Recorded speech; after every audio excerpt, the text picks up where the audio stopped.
acho que o cara daqui tem... Blumenau é forte também. Timbó e Jaraguá do Sul, acho que é o mesmo cara. Tem a franquia. Mas eles estão em São Paulo.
Ai, que fome, rapaz. Eu queria uma coisa para comer rápido, uma coisa boa para comer rápido. Eu já sei, uma pizza lá do Dom Corleone, saborosa. Vou pedir pelo aplicativo, que lá vem rapidinho.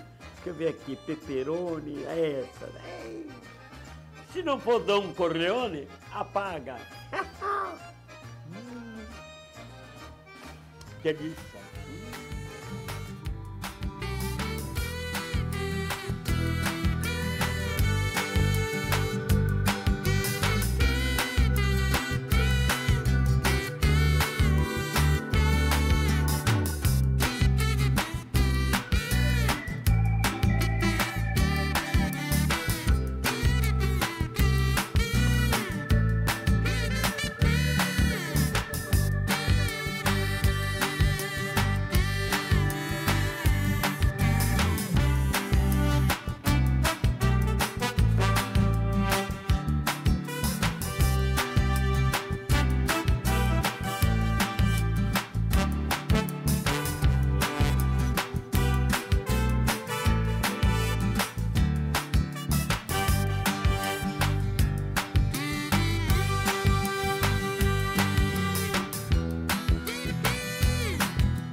Boa noite! Ótima segunda-feira para você. Estamos chegando para o nosso Lenga-Lenga nesta segunda. Que bom estar com você aqui para trazer sempre aquele bate-papo interessante, aquele bate-papo gostoso aqui no nosso Lenga-Lenga e sempre trazendo os melhores convidados, né? Para você curtir uma boa conversa, um bom bate-papo aqui no nosso Lenga-Lenga.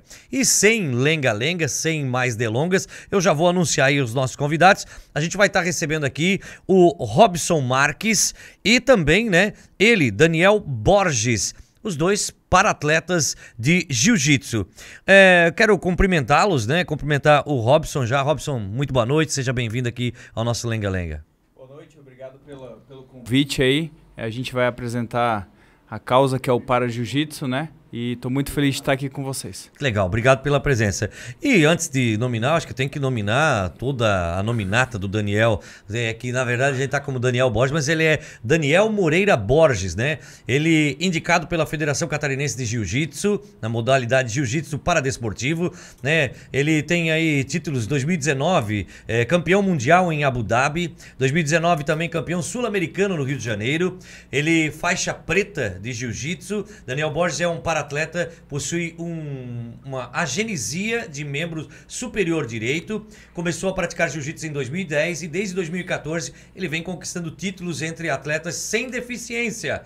Em 2017, com a criação do primeiro Mundial de Para-Jiu-Jitsu em Abu Dhabi, começou a trilhar o caminho das vitórias no Para-Jiu-Jitsu. Hoje, Daniel Borges é o atual tricampeão mundial da categoria e vem inspirando pessoas com deficiência a praticar jiu-jitsu pelo Brasil. Daniel já acumulou 3 títulos na categoria, né? Conquista aí em Abu Dhabi 2018, né? Tem também Internacional Pro em Florianópolis. Além de atuar como para-atleta, Daniel Borges atua em projetos sociais de inclusão de pessoas com deficiência no jiu-jitsu e também organiza campeonatos de para-jiu-jitsu para que outros atletas, né, para-atletas possam ter oportunidade de treinar e se profissionalizar no para-jiu-jitsu. Esse é Daniel Borges, que é também empresário, a gente conversava aqui já no nosso briefing, também empresário na capital catarinense e gentilmente está aqui, é claro, com a ponte feita aí pelo Robson, está aqui no nosso Lenga-Lenga. É um grande prazer estar te recebendo aqui. Muito boa noite. Marcelo, eu que fico muito feliz de estar com vocês aqui, né? Tudo que a gente, pessoa com deficiência, quer, quando a gente alcança um certo resultado na vida ou no esporte, é que a gente possa fazer com que outras pessoas que não alcançaram essa condição possam se inspirar ou possam se mover do ponto A ao ponto B e, quem sabe, ter um pouquinho de transformação na vida também. E o alcance de vocês é incrível, né? E tenho certeza que hoje a gente vai poder passar uma mensagem de transformação, de inclusão, de aceitação e, quem sabe, a gente possa abrir a mente de pais, mães, para que eles libertem seus filhos, para que eles possam ter uma vida diferente do que tem hoje. Os dois, né? Eu acho que assim, a deficiência, né? E a transformação, ela são dois pontos, né? E que para você acontecer e conseguir fazer uma transformação, de transformar, de transitar, de você se movimentar, né? Não tem como se transformar ficando parado, né? Ficando escondido, ficando recluso. Você não consegue se transformar se você ficar parado. Então, assim, vocês são dois exemplos, né? O Robson mesmo eu conheço profissionalmente também. O Robson é para-atleta, mas ele é um lutador, um batalhador. Ele trabalha aí no comércio aqui, podemos falar até da empresa, não tem problema. Trabalha na Red 7 Pneus aqui em Dayal. E a gente se conhece através aí desse contato comercial, né? E acabamos conhecendo e acabei ficando sabendo aí da história, né? E de toda a luta também, né? Não só no jiu-jitsu, mas toda a luta dele também, de mostrar, às vezes até fica como querer mostrar, não, eu sou capaz, eu não tenho dificuldade nenhuma, eu também posso fazer o que qualquer outra pessoa faz. Eu acho que também tem essa coisa de se mostrar, de provar também, né? Tem alguma coisa de provação também, de mostrar que não tem problema, né? Cara, eu não sei por ti, Robson, mas eu adoro desafio, provar alguma coisa pra alguém. Vou contar um pouco de uma história, né? Eu me lembro quando eu era criança, né? E quando tu é criança, tu tá numa família bem estruturada, pô, eu nasci deficiente. Uhum. Robson, tu adquiriu deficiência, né? Adquiri a deficiência. Então... vamos especificar. O o Daniel, ele nasceu com uma deficiência, até eu falei para ele, pô, você fez uma cirurgia para foi para melhorar a tua condição ali, Sim, né? eu era o legítimo capitão gancho. O meu braço, ele fazia uma curva para trás, assim, vou bem contar aqui, mas ele era uma curva fixa e eu era literalmente um capitão gancho. Só que isso diminuía muito minha mobilidade para poder ter uma postura adequada. Então, com 8 anos de idade, eu fiz uma cirurgia na qual eles estruturaram o osso, transformaram um osso em 2, refizeram a estrutura do pulso e a partir daí eu pude ter uma postura adequada para poder me portar adequadamente fisicamente, para poder fazer atividade física, para poder me locomover, para poder pegar as coisas. Então, essa cirurgia foi muito importante para que eu pudesse ter mobilidade. Né? E mobilidade é uma das coisas que vai gerar independência. Né? E a independência ela é muito necessária para a pessoa com deficiência. Faz a diferença, né? Sim. E aí eu me lembro, né, que quando eu era criança, e eu comecei a sentir um pouco o impacto da sociedade. Por ter aquela bolha familiar ali, todo mundo te ama, todo mundo te gosta, todo mundo diz, não, você é normal, você é igual a todo mundo. Isso não é nada, você é igual a todo mundo. E tu acredita naquilo. Né? Eu me lembro que meu pai sempre dizia, filho, você é igual a todos. Perante Deus você é igual. Mas nós, todos somos diferentes. Por exemplo, olha você tem um nariz normal. Mas o pai, por exemplo, o pai é um ladrão de oxigênio. Aí ele mostrava ali que ele tinha um narigão enorme, né? Eu vou falar do meu nariz. Né? E aí ele falava isso, ele usava assim, cara, é só uma característica que te diferencia fisicamente. Mas não muda a igualdade que nós somos um para com os outros. Nós somos humanos, nós somos iguais, com características físicas diferentes. Um mais magro, mais alto, outro mais baixo, né? Um com o nariz maior, outro com o nariz melhor, um com as orelhas abertas, outro com as orelhas fechadas. E ele me dizia isso, e eu acreditava piamente de que eu era igual dentro da minha diferença. Mas quando tu chega na escola, já não é bem assim. Na escola eu ganhei o apelido de Mãozinha. Nossa, aquele Mãozinha era Nossa, tão pejorativo. então fechou. Desde criança eu sou o Mãozinha. Nunca levei pro pessoal. As crianças não perdoam, né? Não. Até hoje, se eu for pra Rio do Sul, a minha cidade lá, pergunta do Mãozinha é conhecido. Então. Conhecido como Mãozinha. É, Eu era o Mãozinha. Só que aquilo era pejorativo. Cara, aquilo me magoava. E aí, num determinado ponto, eu afundei. E aí eu já não tinha mais a convicção, já não tinha mais a identidade de que eu era realmente normal, de que eu realmente era igual a todo mundo, de que eu realmente era aceito. Então, aquela construção naquela infância ali foi punk. E aí eu desandei. Quando eu desandei foi quando meu pai teve, tipo assim, a sacada. A partir de agora, meu pai é PQD do Exército, né? E aí ele falou assim, não, meu filho não vai ser... Se acovardar, né? Não vai se acovardar. E um dia ele me chamou para conversar. Filho, a partir de hoje, o pai vai mudar a forma como ele te cria. A partir de hoje, você não vai ser mais criado como todo mundo é criado. Você vai ser treinado para a vida. Porque você tem um caminho a partir de hoje. Ou você vai se tornar uma vítima da sociedade, e eu não sei para que mundo você vai ir, ou a partir de hoje você vai assumir o controle da tua vida e eu vou te ajudar, vou te guiar nesse caminho para você ser o protagonista da tua história. Cara, isso foi uma conversa com uma criança de 8 anos de idade.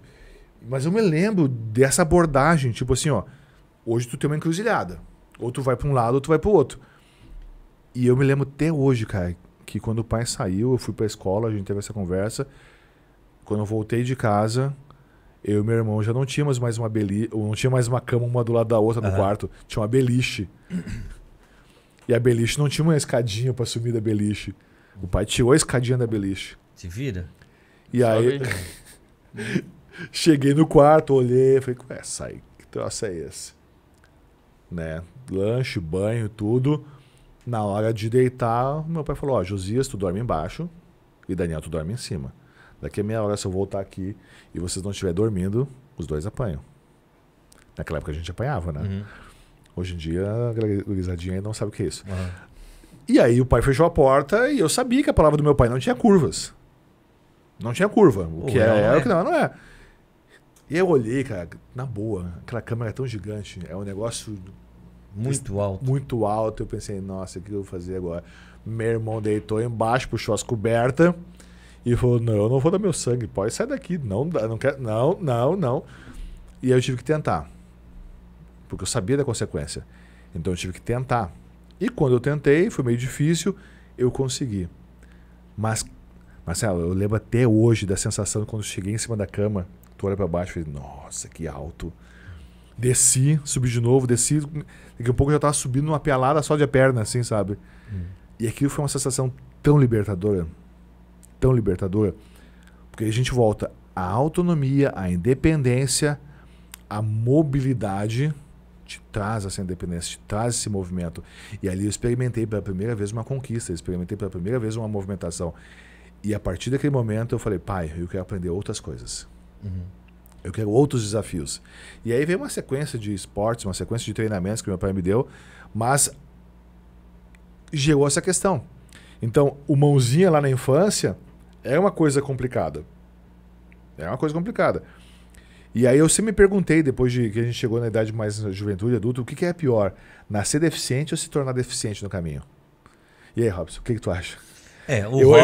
Eu já não tenho essa resposta. Até hoje eu não tenho essa resposta. Eu tenho o Daniel, conjecturas. Ele nasceu assim, né? Então, já o Robson, ele sofreu um acidente e nesse acidente acabou tendo aí, tendo a sua deficiência, adquirindo, né? Como é que foi? Conta um pouquinho da história pra gente também, falar um pouco da tua história. Assim, na verdade eu também, quando adquiri a deficiência, eu era muito pequeno, né? Eu tinha apenas 5 anos de idade, então... Claro, teve o processo de adaptação, né? Mas como era uma criança pequena ainda, eu acabei conseguindo me adaptar. Mas é justamente isso que o Daniel falou, assim, a deficiência, ela não é fácil, né? Porque, assim, quando você é criança, você tem uma mentalidade de criança, apesar de uma criança olhar para outra, parece tudo normal. Mas quando você começa a ficar mais jovem, você começa a perceber que os outros te olham diferente, mas muito é da sua cabeça, entendeu? E você acaba se deixando, vou esconder. Cara, eu chegava a pegar meu moletom, os dois, e botava os dois moletom e andava assim. As mãos pra dentro. Entendeu? E era uma coisa... E daí...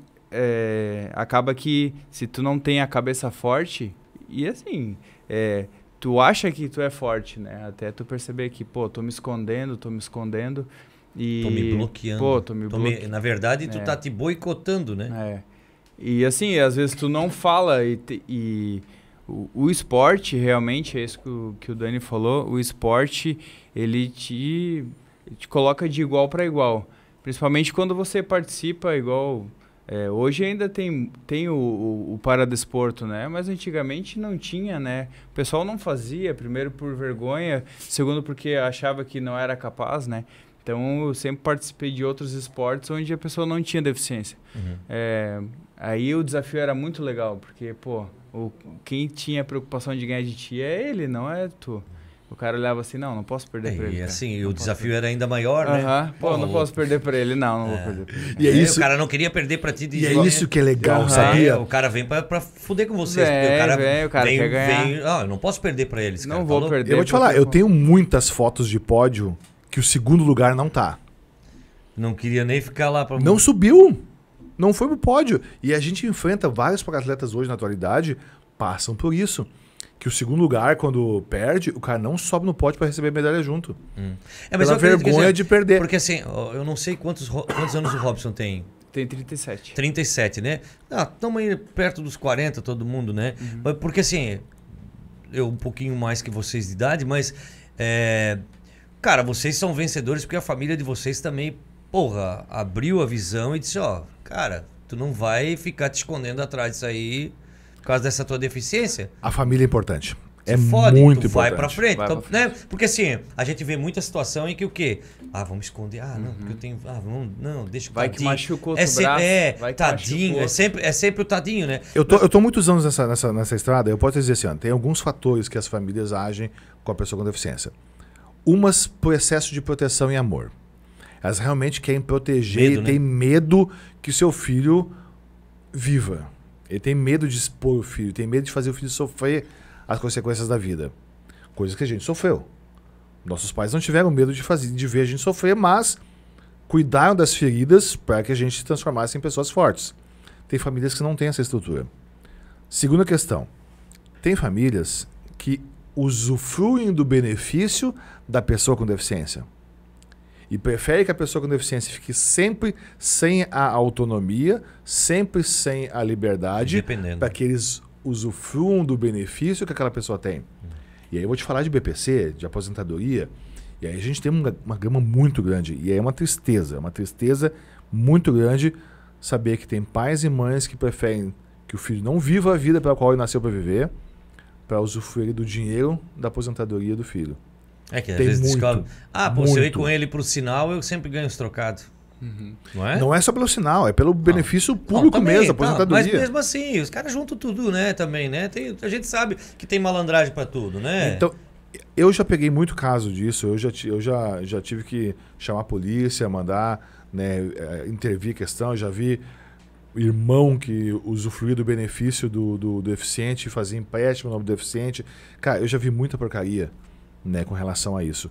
Então, hoje, quando a gente atua nessas questões sociais, eu procuro sempre atacar nas áreas familiar, e aí eu entro para dentro das famílias. Quando eu tenho algum assistente social junto, a gente faz a entrada da família para ver se essa família não está usurpando, não está sendo, né, se aproveitando, né? Tirando proveito dela. Né, das circunstâncias da pessoa com deficiência. Infelizmente tem. A gente sempre acha. É uma tristeza isso. Mas é uma coisa muito delicada tu libertar a pessoa desse caminho também, porque existem os laços afetivos, os laços emocionais, que uma vez uma pessoa com deficiência falou, não, Daniel, eu não quero que vocês prendam meu pai, minha mãe, eu sei que eles estão fazendo isso, mas eu amo eles, dá para retirar a queixa? Eu tive que retirar. E ele voltou para aquela condição. E a pessoa está até hoje nessa condição. Né? Então, hoje, tudo que eu faço, e o Robson faz parte desse processo também, todos os para-atletas que vivem em função dos trabalhos que a gente hoje, que nós fazemos hoje, é para a gente mover nos pontos onde a família trava o crescimento. Porque eu posso dizer que o Daniel só é o Daniel que o Daniel é hoje, porque um dia eu tive um pai e uma mãe que decidiram me preparar para a vida ao invés de me deixar como vítima da sociedade. E começou lá com 8 anos.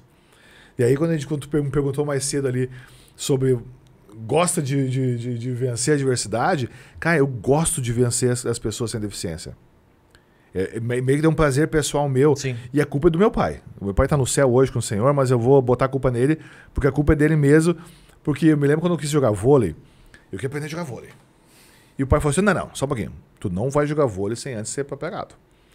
O pai montou uma mini quadra de vôlei na frente de casa, botou umas areias lá, botou E todo dia a gente treinava fundamento. Recepção, levantar, cortar, saque. Semanas, meses treinando. Até o dia que o pai chegou, agora tá bom, nós vamos lá pro clube jogar. E aí a gente foi pro clube dos subtenentes e dos sargentos lá de Santa Maria, no Rio Grande do Sul. Uhum. Né? E aí o pai, dupla de fora, dupla de fora, dupla de fora. E eu quietinho na minha. Aí o pai era um oficial, né? Não, seu DH, entra aí. Quem é que entrou pra fazer dupla com o pai? Eu. Todo mundo. Mas como? Cara, umas caras assim, sabe? Tu me congelou, tipo assim, sabe? Tá, ele vai fazer dupla, como é que ele vai jogar vôlei? Dito e feito. Aí o pai falou, se prepara que pode ser que o primeiro saque seja em ti, hein? Dito e feito, primeiro saque em mim, recepcionei, o pai levantou, cortei, ponto. Todo mundo já ficou se olhando assim. E aí a gente jogou, ganhamos daquela dupla, ganhamos de todas as duplas na sequência, e aí meu pai fingiu uma lesão. Aí saiu, fingiu uma lesão. Alguém faz dupla com meu filho aí. Todo mundo quis fazer dupla comigo. E aí, nunca tive o problema da rejeição no clube, por causa que o pai treinou, preparou, colocou na condição de igualdade. Como a gente tinha treinamento técnico, eu não cheguei lá para jogar vôlei de fase de conta. Eu cheguei lá jogando bem já. A gente ganhou e eu ganhei fama de bom jogador de vôlei. Nunca mais cheguei no clube para jogar vôlei. Todo mundo queria fazer dupla comigo. Porque sabia que eu jogava bem. Aí depois isso já é consequência. Eu vou levantar a mão porque eu vou vender o meu peixe aqui. Eu sou um excelente goleiro.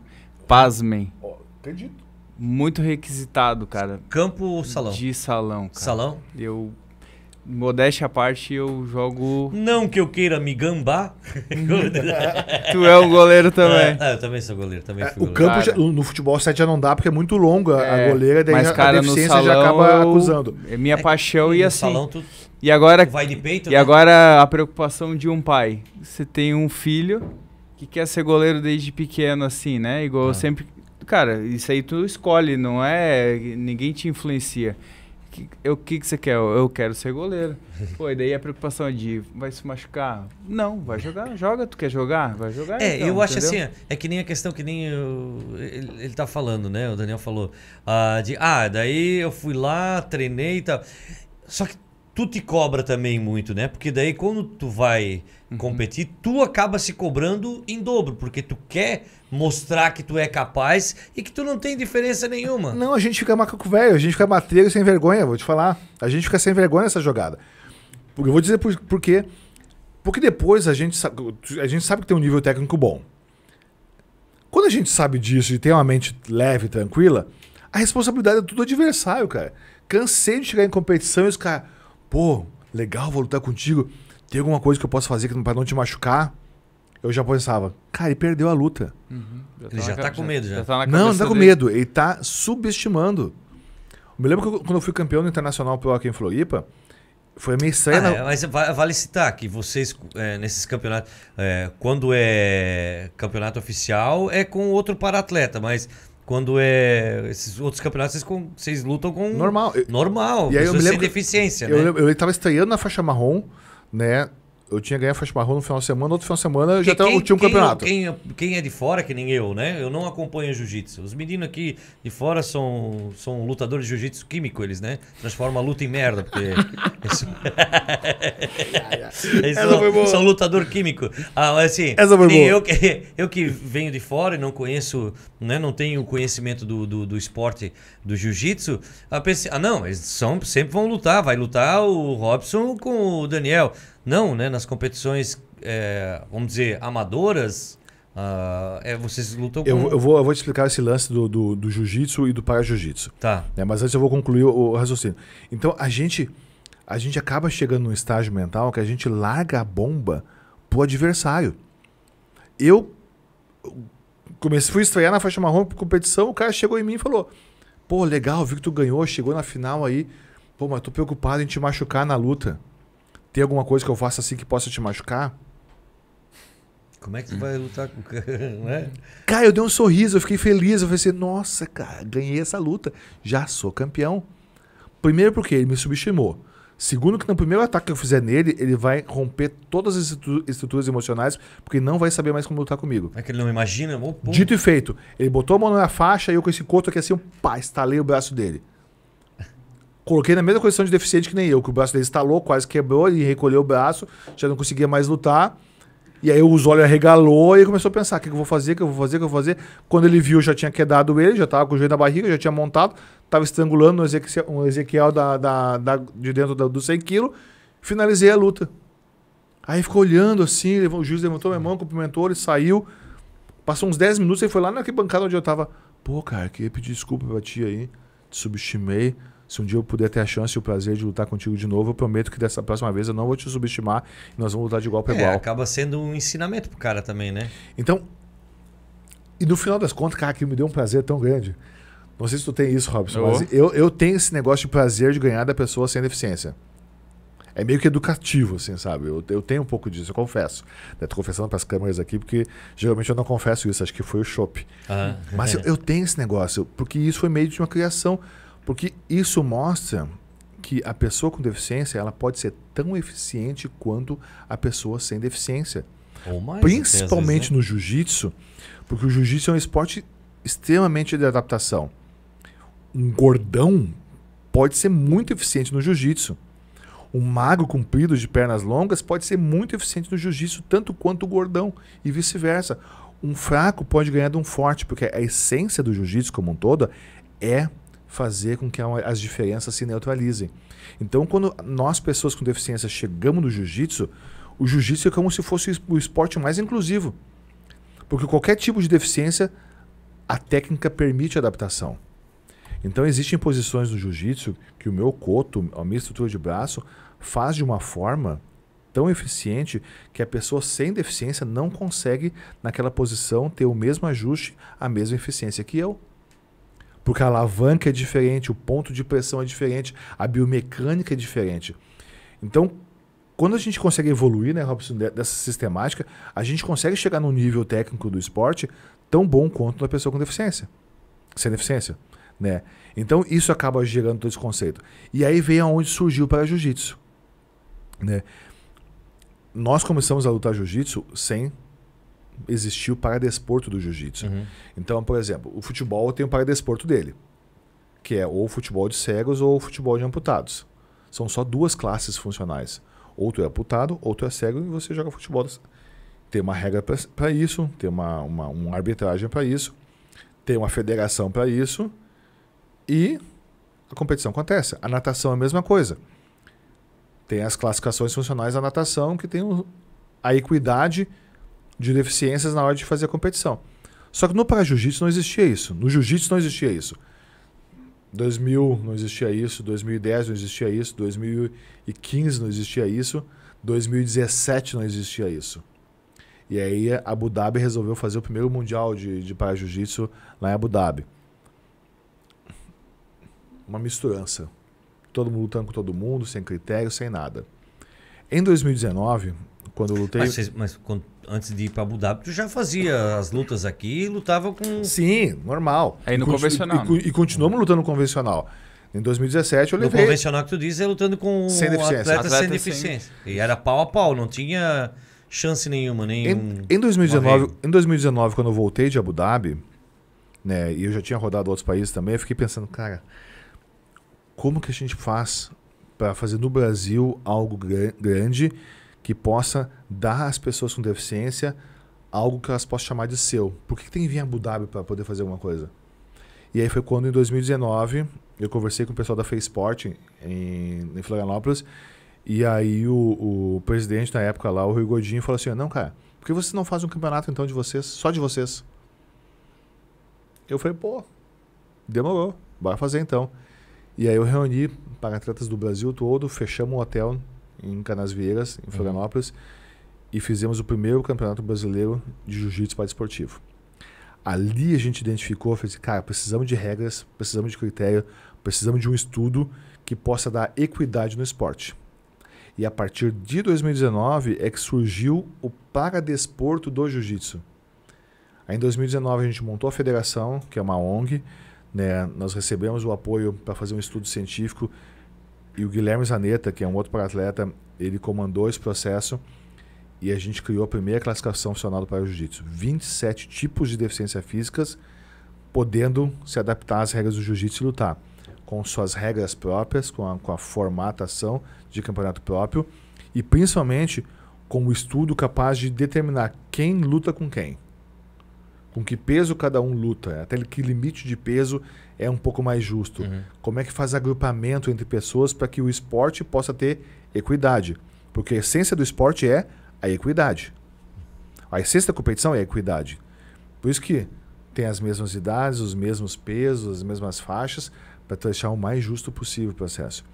E aí surgiu o primeiro brasileiro, e a partir daí veio outras competições, e aí a partir do trabalho começou a criar uma inspiração maior. Outras entidades pelo Brasil começaram a usar as regras, os critérios, e hoje, praticamente todos os estados do Brasil têm algum campeonato em que pessoas com deficiência são acolhidas para lutar entre si com as regras que nós desenvolvemos aqui. Essa competição que tu foi para Abu Dhabi, ela era o que? Era um campeonato... O campeonato mundial da categoria. Mundial. Tá? Fosse representando o estado, representando o país? Como é que foi isso? Ou não? Não. Cada um por si? Pagou a inscrição, tá participando. Teve dinheiro para poder viajar para Abu Dhabi, vai e luta com quem faz a mesma coisa. Né? Infelizmente no jiu-jitsu não tem essa questão de representar o Brasil, representar seu estado, representar a sua cidade, porque o jiu-jitsu ainda não é um esporte olímpico. E eu acho que nunca vai ser, né, Robson? Não. A minha crença pessoal é que o jiu-jitsu nunca vai ser olímpico. Não vai chegar. Não seria justo a escolha dos atletas, né? Eu acho que seria meio... A minha opinião é mais por causa do negócio mesmo, do business do jiu-jitsu. Porque eu acredito que... Porque a gente vê que ele cresceu tanto e daí tu não vê ele nenhuma... É que nem assim, não vê se que daí não nem há o se interesse. vislumbrar que ele venha participar, venha ser, né? É que todo esporte olímpico, ele é gerido pelo Estado. Tu tem o comitê olímpico, que o recurso vem ali, tem as federações, como a CB do futebol lá, como é que se chama? CBF, FIFA, tu tem na comissão do judô, do taekwondo, então tudo é do Estado pelo Estado. Tu quer fazer aula para participar de competição de taekwondo, o Estado te fornece aula, te fornece professor, faz as seletivas e aí te paga tudo. Só que não existe um business disso, não existe um negócio. Tu não vê academia de taekwondo pelos bairros esparramados aí. Tu não vê academia de judô pelos estados esparramados. Por exemplo, hoje qualquer bairro que tu vai tem uma academia de jiu-jitsu. Porque existe um business, um negócio do jiu-jitsu. Que o dia que se tornar olímpico, o Estado passa a ter o controle sobre o negócio. E hoje eu duvido que os Gracies, que comandam a IBJJF, a CBJJ... Que a família Gracie, duvido que eles queiram perder o controle desse processo. Duvido que a GF Team, duvido que as grandes redes de franquia queiram perder o business. E aí passa uma questão de sentido, por exemplo. Tu começa a treinar jiu-jitsu, faixa branca, faixa azul, faixa roxa, faixa marrom. Teu sonho é ser faixa preta para quê? A grande maioria quer ser faixa preta para montar sua própria academia. No momento que o esporte for olímpico, tu vai ser faixa preta para quê? Para ser professor do Estado. E aí tu restringe o número de oportunidades. Porque tu passa teu Estado regulando a operação. Então o Estado é que detém as vagas, o Estado que detém o controle das competições e o Estado detém tudo. E aí tu mata a iniciativa privada. E hoje o jiu-jitsu é o que ele é hoje pela capilaridade que ele tem da iniciativa privada de fazer a mitose. Cresceu, expandiu, chegou à faixa preta, ganhou conhecimento, tem experiência, abre tua academia. Aí tu vai fazer a mesma coisa. Tu vai ensinar lá o faixa branca, ele vai passar 8 anos contigo, 10 anos contigo, vai chegar a faixa preta e tu vai pensar o quê? Não, agora eu vou montar minha rede de academias. Eu já formei 10 faixa pretas, então cada um desses faixa preta vai montar uma academia, vão pagar um royaltyzinho pra mim, porque eu sou o mestre deles e tal. Então existe um business muito grande dentro do jiu-jitsu. Então, a minha opinião, Robson, é porque não vai ser olímpico por causa disso. Porque tem muito dinheiro envolvido e muitos interesses. Agora virou muito rentável, né? Você paga pay-per-view pra assistir jiu-jitsu agora, entendeu? O BJJ Stars fez um evento há pouco tempo, R$200 mil o primeiro colocado ganhou. É difícil de tu tirar isso daí, né? Quem é que quer perder essa caixinha? Ô Robson, tu tá há quanto tempo no jiu-jitsu já? Eu tô há 6 anos. 6 anos. Mas, cara, tu me mostrou até alguns vídeos de corrida com obstáculo. Na verdade, antes do jiu-jitsu, eu pedalava bastante, né? E competições, eu sempre fui de competir. Gostar do esporte em si também. Sim. Deixa eu só pedir pra produção ali, pra eles... Se vocês tiverem algumas imagens também, vai ali, busca algumas imagens do Daniel, né? Daniel Borges, lutando. Também é bacana pra gente ter, pra ilustrar um pouco. Não sei se vai ter alguma coisa na internet tua. No meu Instagram tem alguma coisa. No Instagram do Robson, tá? Robson Marques, né? Pode procurar lá também. Coloca algumas imagens deles praticando esporte. Também é bacana pra gente dar uma ilustrada também pra quem tá em casa. No ciclismo saber. Também, como não existe do ciclismo não existe essa categoria, né? De um para-atleta, assim, né? Então eu sempre pedalei no convencional. Acho que tem agora. Pode ser. Tem, eu lembro que a Fabi Feli, né, que é uma para-atleta lá de Minas Gerais, ela tá competindo pela seleção brasileira de ciclismo agora. Então, e daí eu sempre participei de competições. Na verdade, eu nunca consegui fazer o esporte sem competir, porque pra mim ficava vago. Você queria se desafiar e desafiar outros. Eu tenho foto muito legal, assim, de tá subindo de bicicleta, tá lá no topo, uma foto da galera lá embaixo, assim, entendeu? Então, aquilo é motivador. Você passando por um cara subindo de bicicleta, ele olha pra ti e diz, não, eu acho que pode, assim, cara. Tem um vídeo que tu me mostrou, até um dia que a gente tava conversando, tu me mostrou um vídeo tu chegando no final de uma corrida de obstáculo. E, porra, a galera gritando e, sabe, é claro, né? Tem a narração toda, galera, chegando, ele tá chegando, mesmo com essas dificuldades, ele tá aí, sabe? E se posicionando muito bem, né? Sim. Na corrida. Então, assim, cara, isso é uma emoção, né? Até pra quem tá assistindo, né? Ah, a imagina. gente também pensa, porra, cara, eu também posso, eu consigo também. Eu acho que vocês são a motivação maior ainda pra muita gente que quer praticar qualquer tipo de esporte, né? Superação, inconscientemente a gente tá ali competindo, porque a gente quer competir, mas, cara, aquilo tá abrindo a mente de muita gente, assim, sabe? E não é só quem tem a deficiência, né? É aquele que tá em casa sentado, pô, eu não tô fazendo nada aqui, né, cara? Não pratico um esporte, e olha o cara ali, né? Então, inconscientemente, você tá motivando outras pessoas, né? Aquela coisa difícil dar desculpa pra nós, né, Robson? Não tem.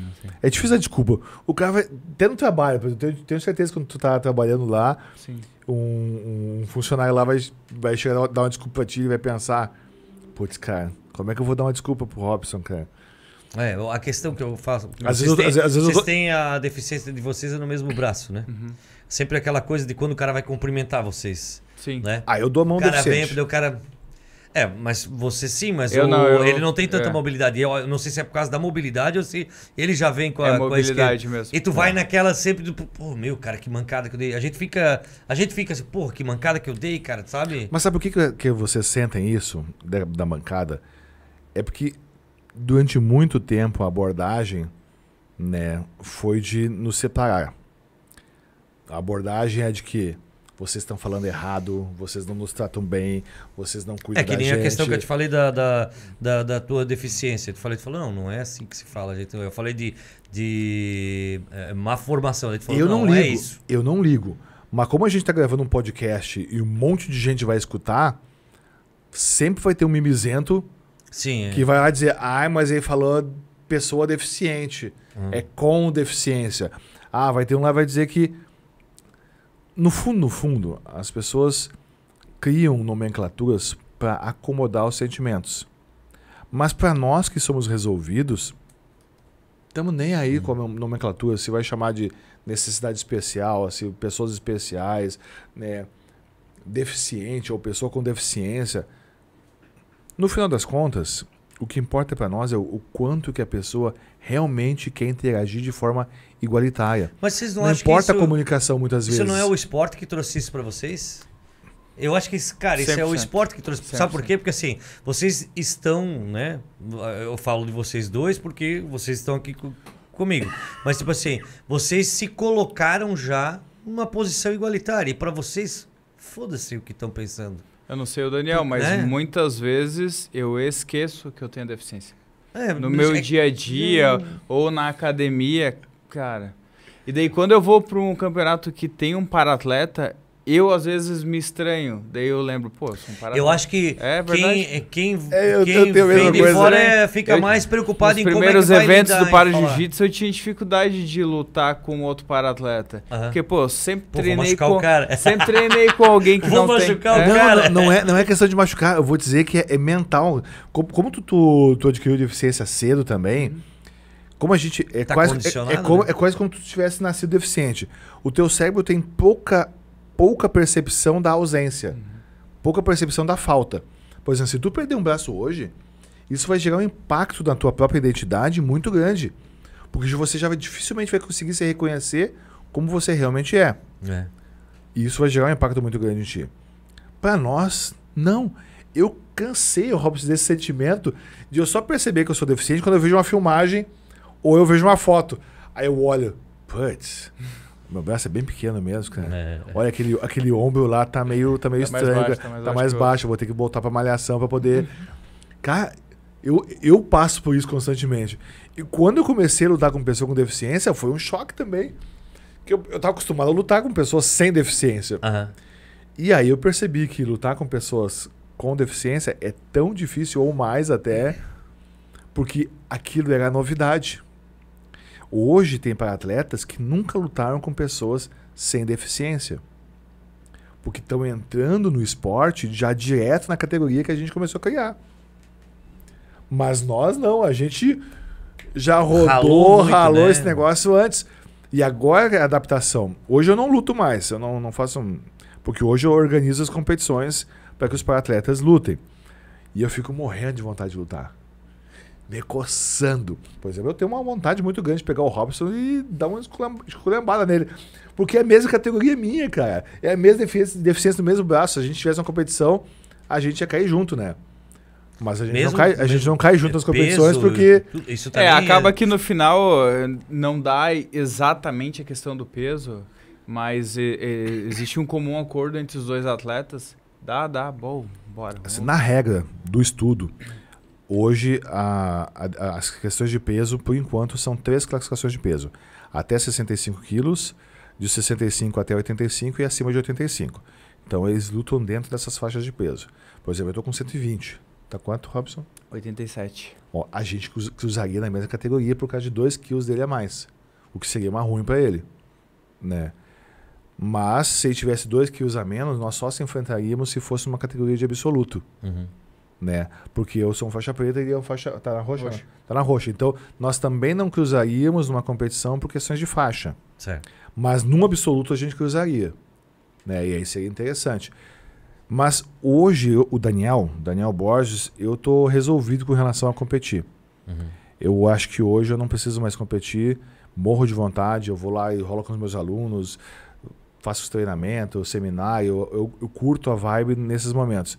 Porque hoje o meu trabalho não é mais o Daniel ter visibilidade. Hoje eu quero organizar as competições e eu organizo as competições para que o Robson vá lá e lute, e ele seja o campeão, ele tenha o patrocínio, ele conquiste as medalhas, ele promova o esporte. O Daniel já fez o que tinha que fazer lá em 2017, 18, 19, 16.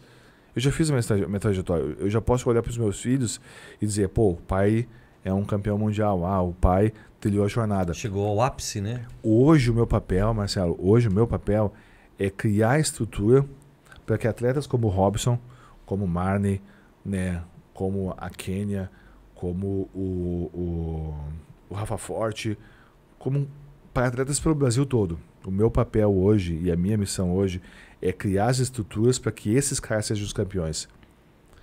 Porque quando eu fui campeão, quando eu era atleta, eu tive patrocínio de empresa. Eu vivi do esporte. Eu tinha renda mensal para viajar pelo Brasil, pelo mundo, com hotel pago, com passagem aérea paga e com salário. Eu vivi 3 anos essa vibe. Pude viver quase 4 anos dentro desse período como atleta profissional. Só que quando eu olhei para os lados, eu olhei, cara, ninguém tem isso. O Daniel conseguiu isso, mas todos os outros para-atletas ao redor não estavam conseguindo isso. Não conseguia chegar a esse ponto. E eu falei, cara, preciso criar um caminho. Né? E aí que a gente começou a estrutura. Começamos as primeiras competições e hoje os nossos eventos são os maiores eventos do Paradesporto de Jiu-Jitsu e a gente consegue aglutinar para atletas do Brasil todo, para atletas fora do Brasil. E hoje tem grandes nomes de referência no Paradesporto. E não é mais o Daniel. Uhum. Hoje às vezes me chamam de minha habilidade de Danny White, né? Eu tenho um apelido aí que é o Danny White, né? Tem o Dana White do UFC e tem o Danny White do Paradesporto do Para-Jiu-Jitsu, né? Porque o meu papel hoje é organizar. É fomentar. É fomentar. Fomentar e alimentar e trazer mais gente, fazer mais gente se motivar a participar. Nessa questão de treinamento, você falou que eu vivi um período só do jiu-jitsu, né? A gente já até conversou antes nos bastidores. Você estava falando, não, Marcelo, hoje eu tenho outros negócios, tal, mas participo da ONG, né? Depois a gente quer falar um pouquinho sobre essa ONG também, mas queria falar contigo sobre treinamento. O que mudava a parte de treinamento para vocês? Né? Porque vocês devem ter uma preparação, musculação, né? Treinamento físico também. Muda alguma coisa? Adapta alguma coisa para o treinamento de vocês? Sim. Pode falar, Rafa, depois eu dou mais uns 50 centavos de opinião a gente... Como o Dani falou, não tem muito tempo que o para-jiu-jitsu se tornou tão profissional assim, né? Então, muitos atletas não buscavam jiu-jitsu porque achavam que não se enquadravam, né? E muitos dos professores também não sabiam como agir quando chegava um atleta deficiente. Então, muitos dos golpes que hoje se aprende, o para-atleta acaba ele mesmo vendo o que é melhor para ele, né? Então, o professor, às vezes, claro, ele vai te ajudar ali, vai te mostrar e vai estar do teu lado, mas tu acaba modelando aquele golpe. Não, acho que para mim dá melhor assim, até porque cada um tem uma deficiência, né? Então, o mesmo golpe que pro Dani, às vezes ele faz de um jeito e eu vou fazer de um outro que se adapta melhor para mim. Mas nunca senti a dificuldade, né? Principalmente o acolhimento da academia, assim. Eu nunca fui tratado como um coitadinho. Até porque logo a gente mostrou que não é, que eu aprendo igual e que eu queria lutar igual os outros atletas da academia. Tu vai compensar com outras... Isso, tu acaba ficando forte num outro golpe que tu utiliza mais a perna. Ou tu pegar um cadeirante e tentar disputar uma queda de braço com ele, né? Justo, ele acaba... O cara tem uma força no braço... ele compensa ali, né? Então, e assim vocês também, né? O corpo humano é incrível, cara. O corpo humano, ele é dotado de adaptação. Nós somos por adaptação. Se as pessoas soubessem o quanto nós somos capazes de nos adaptar, se você souber o quanto você é capaz de se adaptar para fazer o que você quiser, se as pessoas que estão nos escutando, nos assistindo, entenderem o quanto que elas são capazes de fazer o que elas quiserem, independente da crença, da raça, da cor, da condição e da ter deficiência ou não, se as pessoas entenderem que elas podem, elas vão se mover, elas vão fazer as coisas incríveis. Nós conseguimos entender. Eu me lembro quando eu comecei a treinar jiu-jitsu, eu fui numa academia, cara, e eu não fui bem tratado nessa academia. Me botaram pra rolar no primeiro dia com faixa azul, psicopata. O cara me deu uma guilhotina no primeiro dia. Eu voltei pra casa torto, assim, mal consegui me mexer. Mas eu já era meio louco também, então eu acabei gostando daquilo e voltei porque eu queria devolver, né? Mas, no normal, isso afasta. Mas comigo funcionou, não sei se o Robson foi assim também, mas não é a regra. A regra é a gente entender que as pessoas precisam de uma adaptação, que as pessoas precisam de um acolhimento, que as pessoas precisam ser aceitas, e a partir daí a gente começa a dar recursos emocionais, recursos mentais e estrutura de trabalho e mão de obra para que a gente possa treinar essas pessoas. E aí surgiu o projeto da nossa ONG. Né? Hoje a gente tem lá em Florianópolis uma área que nós ganhamos da prefeitura, uma área de 23 mil metros quadrados, em parceria com a Mais Vida, onde a gente está construindo um centro de referência para receber pessoas com deficiência do Brasil todo, do estado todo, de onde for, para que a gente possa treinar a mente, o corpo e a alma dessas pessoas. Porque aí a gente consegue introduzir o esporte nelas. Uhum. E aí, todas vão ser atletas? Não. Uma pequena parte vai ser atleta. Mas essa pequena parte que vai ser para atleta, ela vai inspirar outras pessoas a se moverem. Né? O Daniel um dia foi inspiração. O Daniel hoje não é inspiração dos para-atletas. O Daniel é um organizador de eventos hoje. Preside a ONG, organiza eventos e eu faço um outro trabalho. Mas o Robson é o cara que inspira pessoas hoje.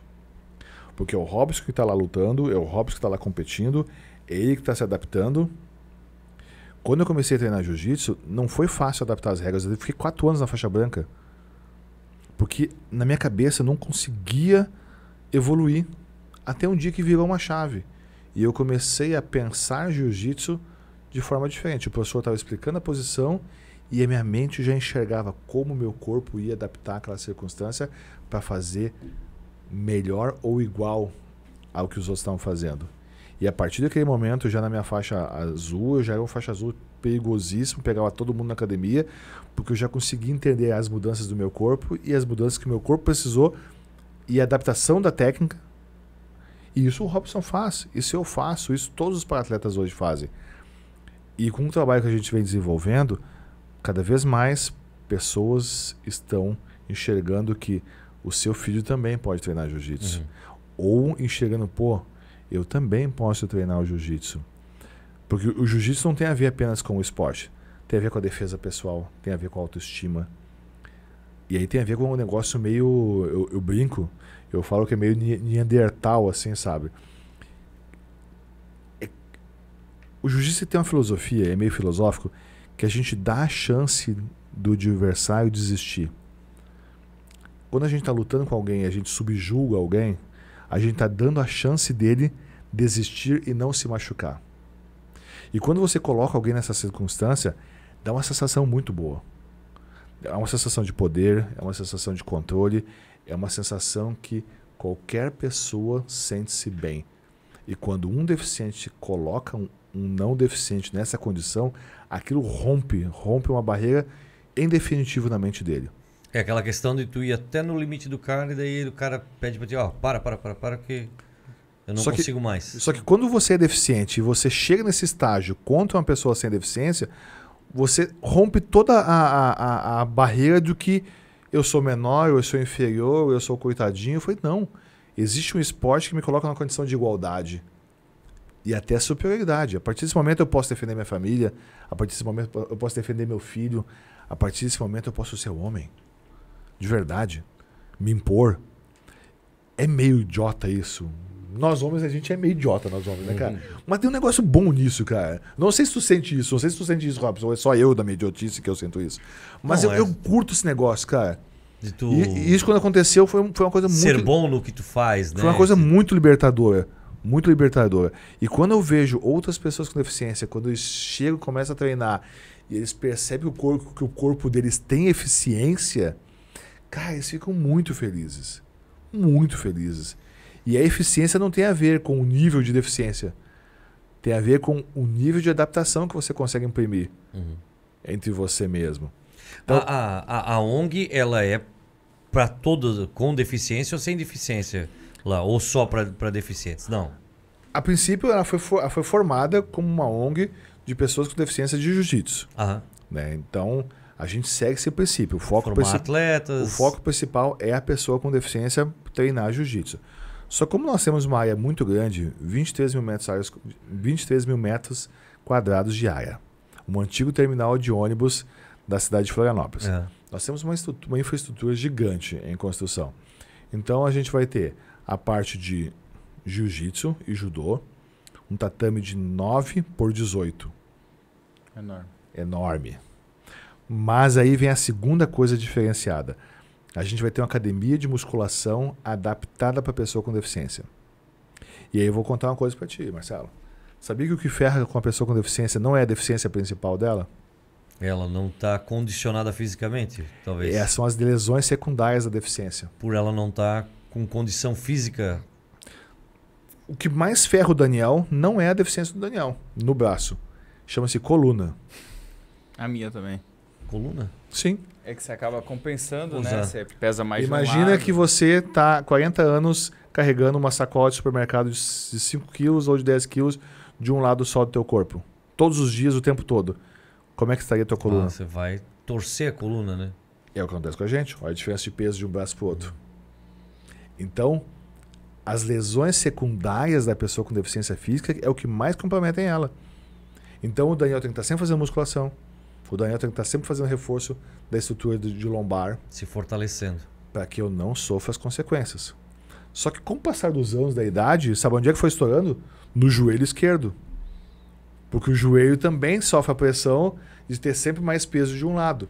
E eu tenho um desgaste hoje no meu joelho esquerdo que não é oriundo do esporte. É oriundo da vida. De ter sempre um peso maior de um lado. Então, quando a gente começou a pensar no paradesporto, eu falei, cara, não posso cuidar somente da deficiência. Eu tenho que cuidar das lesões secundárias. E aí a gente pensou numa academia de musculação adaptada para pessoa com deficiência. Tudo preparado para receber esses atletas que vão treinar também. Aí eu pensei, já que estamos aqui, o que mais a gente pode fazer? Vamos dar emprego para esse pessoal. O que a gente vai fazer? Qualificar essa pessoa. Então a gente vai ter um centro de tecnologia, uma área com computadores, para a gente fazer letramento digital para pessoa com deficiência física. E depois do letramento digital, a gente vai ensinar tecnologia, programação para pessoa com deficiência. Às vezes o cara já está na cadeira de roda, já não tem muita opção, já pode ficar sentado um tempão lá, por que não trabalhar com programação? O cara pode ser um radialista, o cara pode ser um editor. E aí entra o segundo projeto nosso. A gente vai ter um estúdio de rádio com escola de rádio dentro do processo. Um estúdio de TV com escola de TV dentro da nossa estrutura. Um restaurante com escola de gastronomia dentro da estrutura. Pra preparar esses profissionais também. Não sei se tu é bom de cozinha ou não. Eu sou muito bom. É? Ixi. Eu sou um bom cozinheiro também. É, Adoro cozinhar. Eu cozinho Não me bem. engana, não É me verdade, engana, é não me verdade. engana. Hã? Por que Miojo que a gente na não- comida. Miojo nem pode ser considerado, né? Ah, isso não é comida, Miojo isso não não é dá, isso comida. não é comida. Eu tenho minha horta pessoal lá no meu sítio, onde eu cultivo os temperos que eu uso frescos na minha comida. Eu não cozinho com tempero artificial. Faço questão que tem que ser tempero fresco.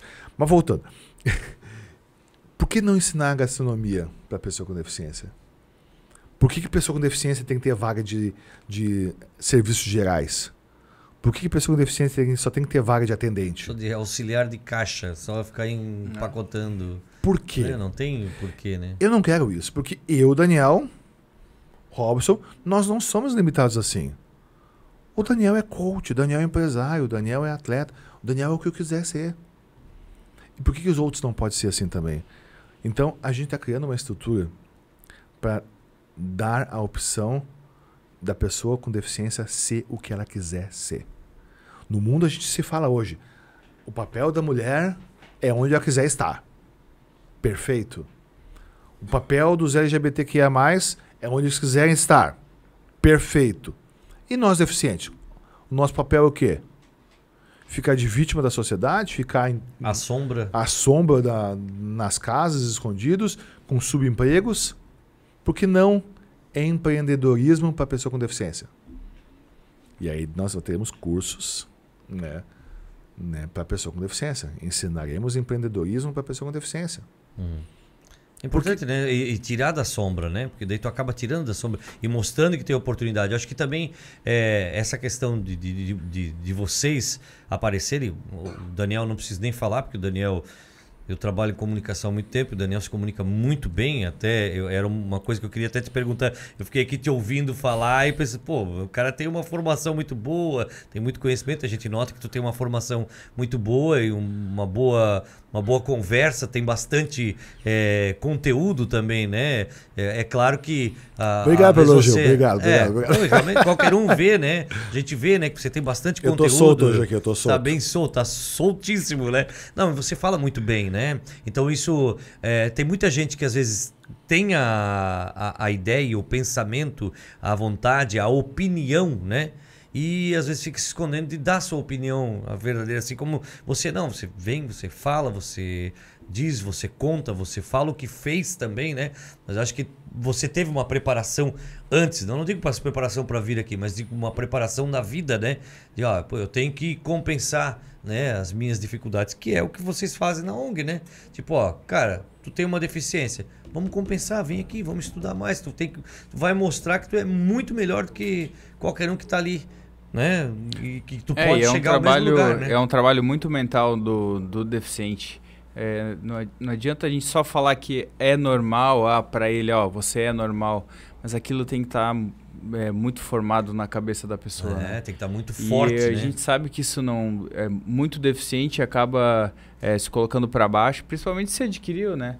Mas é porque ali fora é diferente, né? O mundo é diferente. Se o cara ficar abalado porque você passa por 10 pessoas, 9 olha para ti, então a cabeça do cara tem que estar muito forte para isso. Eu acho que, cara, a base disso daí, e assim, eu vejo o Robson não é atleta profissional, mas, cara, tá inserido no esporte e o esporte mudou a tua vida também. Tu vê, eu nem preciso falar de ti, a gente nota que o esporte mudou a tua mentalidade, mudou a tua vida, os desafios que o esporte te impôs, fez tu te criar uma carapuça mais forte para dizer assim, não, o que, cara, eu faço a mesma coisa que você. Isso não vamos ter diferença, não vai mudar nada. Então, assim, eu acho que o esporte ele é primordial. A gente vê movimentos para começar a incluir cada vez mais e cada vez fomentar mais, né? Mas são essas formiguinhas, né? Como a gente vê aí a tua ONG, né? É que vão montando esse castelo, né? Que está se montando. Sabe que o esporte, ele é algo mágico. Cara, realmente ele é mágico. Porque, às vezes, nós não temos o acolhimento na família que a família do esporte nos dá. Às vezes nós não temos a aceitação de quem nós realmente somos na família e nos amigos, ao invés que na estrutura do esporte, nessa família que o esporte nos dá, a gente é aceito. Às vezes a família não nos respeita como nós somos respeitados dentro da academia onde a gente está treinando. Então, o esporte, ele te dá uma nova família, ele te dá um novo pertencimento, ele te dá uma nova aceitação, ele te dá respeito. Ele te forma, né? Ele te forma, tu aprende a lidar com a tua frustração, tu aprende a lidar com o teu orgulho. Porque eu brinco que a gente tem o orgulho +1 e o orgulho -1. Como se fosse um plano cartesiano, sabe? Uhum. O orgulho +1 é a raiva e o orgulho -1 é a rejeição. E o nível 0 é o equilíbrio, é o orgulho saudável.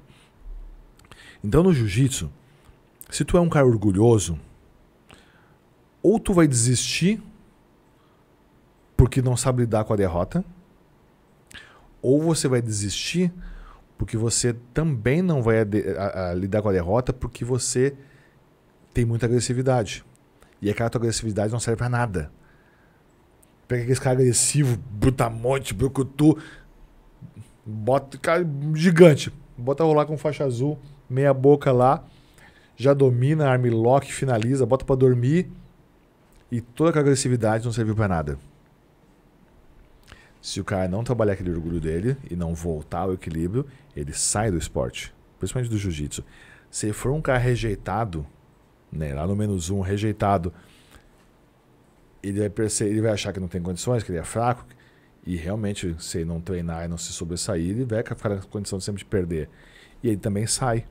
Então, o jiu-jitsu vai te forçar a sair do +1 para o equilíbrio e do -1 para o equilíbrio.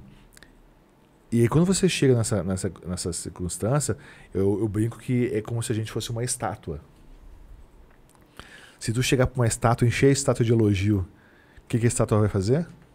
A estátua não vai fazer nada, né? Porque ela não se mexe. E se tu chegar e xingar ela dos palavrões mais feios possível, o que a estátua vai fazer? Não vai fazer nada também, né? Porque ela sabe quem ela é, ela sabe o papel dela, ela sabe o propósito pela qual ela está ali, e as alterações do orgulho nada influenciam nela. Uhum. Quando a gente chega no esporte como o jiu-jitsu e a gente consegue entender o esporte, viver o esporte e aprender as técnicas e trabalhar esse emocional, as circunstâncias da vida vão se tornando irrelevantes porque a gente passa a ter uma identidade. Eu sou isso aqui. Eu sou o Daniel. Não importa se o Daniel Mãozinha do passado é o Daniel que sofria bullying. Não importa se o Mãozinha é o Daniel da gangue no Mãozinha lá na minha juventude, onde eu passei para o outro lado e extrapolei que tinha gangue do Mãozinha. Ou se é o Daniel Mãozinha que virou atleta depois. Não importa. Cara, escuta que a Mãozinha é aquele Mãozinha. Que batia carteira, né? Mas eu acho que a tônica disso aí é o que? O jiu-jitsu, ele forma a pessoa. Ele não conforma a pessoa, né? Não é de conformar, ele é de formar o indivíduo, né? Não deixar ele se conforma que vai ser assim agora o resto da vida. Não, é... E se isso já acontece na pessoa sem deficiência, imagina o impacto que isso faz na pessoa sem deficiência. Que ela não tem a atenção da família muitas vezes, não tem o respeito da família, não tem a consideração. E a gente sabe que a pessoa com deficiência, das mais diversas deficiências, são abandonadas. Sabia que a grande maioria, não vou te dizer a porcentagem correta, mas a grande maioria dos pais de pessoa com deficiência abandonam as mães sozinhas? A grande maioria... Os borracha fraca que eu falo, né? A grande maioria dos homens abandonam seus filhos deficientes. Isso gera uma porra do impacto. Aí quando o cara tá lá na academia, ele passa a ter um mestre, um professor, uma referência, um cara que disciplina. A visão masculina, né? E isso gera um impacto gigantesco. Não, e ele nem te olha como deficiente. Na academia, o professor não quer saber se tu é deficiente. Vai fazer tudo que o outro faz, vai fazer... igual... O aquecimento é todo igual para todo mundo. Se não dá jeito, faz com o braço só. Flexão, cara, eu faço flexão com o braço só, todo mundo tá ali. Eu não tem essa de vítima na academia, entendeu? Porque a academia acaba não te deixando de lado, vem cá que eu vou te ensinar separado dos outros. Não, é tudo no bolo, entendeu? Então isso que é o legal da academia. Lá na academia não importa se tu é rico, se tu é pobre, a cor, a orientação sexual, não importa nada. Lá é todo mundo igual. E com o mesmo objetivo, né? Evoluir o seu orgulho, o seu interior. É para isso que a gente está lá dentro. A gente acaba dando cotovelada, raspa a orelha, estoura um cotovelo aqui, torce ali, aquele negócio todo. Mas no final da história a gente está ali para aprender a lidar com a gente mesmo. Para se conhecer, né? Acabar se conhecendo cada vez melhor. Porque a nossa mente, né? Tendo deficiência ou não, a nossa mente ela está sempre tentando te boicotar. Para quem faz corrida sabe que a nossa mente ela está sempre falando, Deus, já chega, né? Pode parar, para. Tua mente tá o tempo todo, tu tá lutando com o teu cansaço físico, mas mais ainda com a tua mente tentando te boicotar. E em qualquer esporte, a tua mente é assim, não vai, não, para, Deus, já vai parando, descansa, Deus, não precisa mais, para quê? Não faz sentido, né? A nossa mente está sempre tentando boicotar, é uma luta constante contra ela também, né? E sabe que a nossa mente, ela possui hábitos. A nossa mentalidade possui hábitos. Eu me lembro quando eu tinha 13 para 14 anos e eu não conseguia andar de bicicleta. Não conseguia andar de bicicleta. Não conseguia aprender. Meu irmão já andava de bicicleta, já fazia um monte de coisa. E o pai tirou as rodinhas da minha bicicleta e não deixava eu andar de rodinha para tentar. Tinha que ser sem rodinha para tentar... tem algumas imagens aí, ó. Para tentar andar de bicicleta. E sabe o que aconteceu? Eu achei que eu não ia conseguir andar de bicicleta. Eu pensei, cara, eu vou desistir. Qual é esse cinturão aqui? Esse aí foi o meu primeiro Mundial Abu Dhabi. Tem algumas 2017. medalhas aí, né? Tem bastante coisinha aí.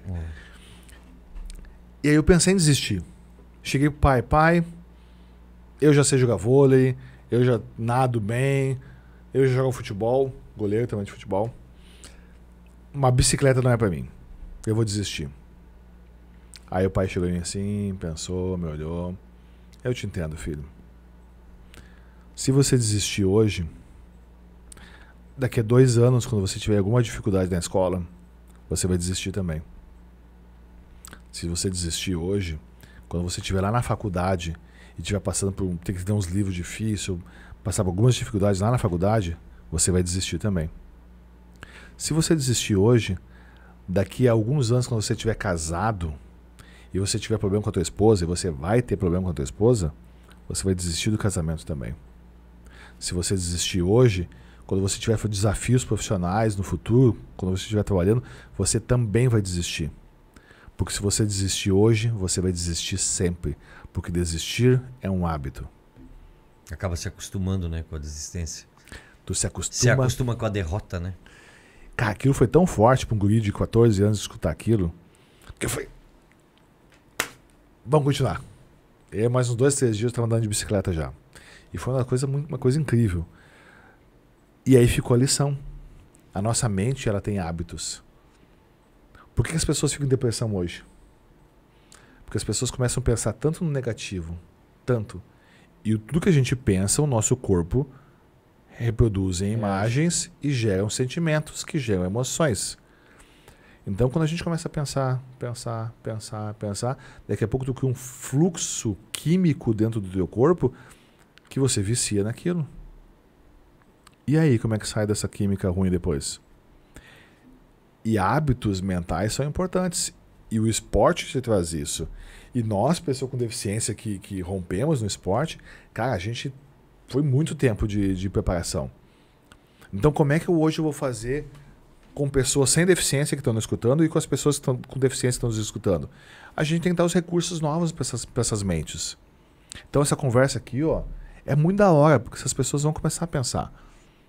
Algum ponto de inflexão hoje vai ficar isso vai chegar a alguém, é inevitável, né? Que alguém pense, pô, eu tenho que fazer alguma coisa, eu não posso mais. Mas vou fazer aonde? Então a gente quer ter um espaço para receber essas pessoas. E depois que elas estão fazendo, se transformando, a gente tem que dar um propósito. E aí a gente vai ter as competições para que eles tenham um propósito. E aí eles vão evoluir. E daqui a um pouco a gente vai ter uma geração, Marcelo, daqui a uns anos nós vamos ter uma geração de academias de jiu-jitsu geridas por pessoas com deficiência do jiu-jitsu. Que vão estar inseridas nessa comunidade que em alguns momentos acaba fazendo essas pessoas se tornarem invisíveis às vezes, né? Os caras ficam, vou fazer de conta que eu não vi. Se tu der um Google aí, ó, dados do IBGE, tu vai ver que 23% da população brasileira é pessoa com deficiência. 23%, é muita gente, né? Quando tu vai no mercado, tu vê 23% de pessoa com deficiência lá? Não vê, é muito raro, né? Quando tu vai na academia, tu vê 23% de pessoa com deficiência Muito lá? raro. Quando tu vai numa empresa, tu vê 23% de pessoa com deficiência lá? Vê que a gente, que nem eu trabalho no rádio, para arrumar pessoas para trabalhar nos PCDs, né? Já é difícil, porque essas pessoas às vezes estão escondidas. E é o mental, né? Aquilo que a gente falou, tá? A cabeça dela não deixa eu ela vou pensar, cutucar, não né? deixa evoluir. Eu vou cutucar os caras das igrejas agora. Qual é a igreja que tu vai, que tu vê 23% dos membros da igreja pessoas com deficiência? Não vê. Porque, no fundo, nem todo mundo está disposto a fazer acontecer isso. Aqui tem uma imagem legal. Ó. Quando eu recebi minha faixa preta, quem é que disse que o Mica Galvão nunca foi finalizado? Ó, aqui tá eu finalizando o Mica Galvão aí, ó. Michael Galvão hoje é um dos moleques em ascensão do jiu-jitsu. Mas isso foi um seminário. Ele fez um seminário, né? Quando eu recebi minha faixa preta, o primeiro seminário que eu fiz foi junto com esse moleque aí, o melhor do mundo hoje. Melhor do Mica mundo. Galvão. Foi uma honra pra mim poder fazer um seminário com o Mica. Mica, se esse vídeo chegar até você, saudade de ti, irmão. Melk, temos que nos encontrar de novo e fazer mais um desafio de eficiência com vocês, viu? Bacana demais. Gente, eu acho que assim, tanto o Robson como você são a motivação para muita gente, para até para quem não tem deficiência, eu acho que mais ainda, né? Para que se movimente, né? Eu acho que né, tudo aqui que a gente falou é de se movimentar e também da inserção, de inserir todo mundo, né? Tem o direito de estar inserido. Isso é uma coisa que a gente não deveria precisar pedir, ela tinha que ser natural, né?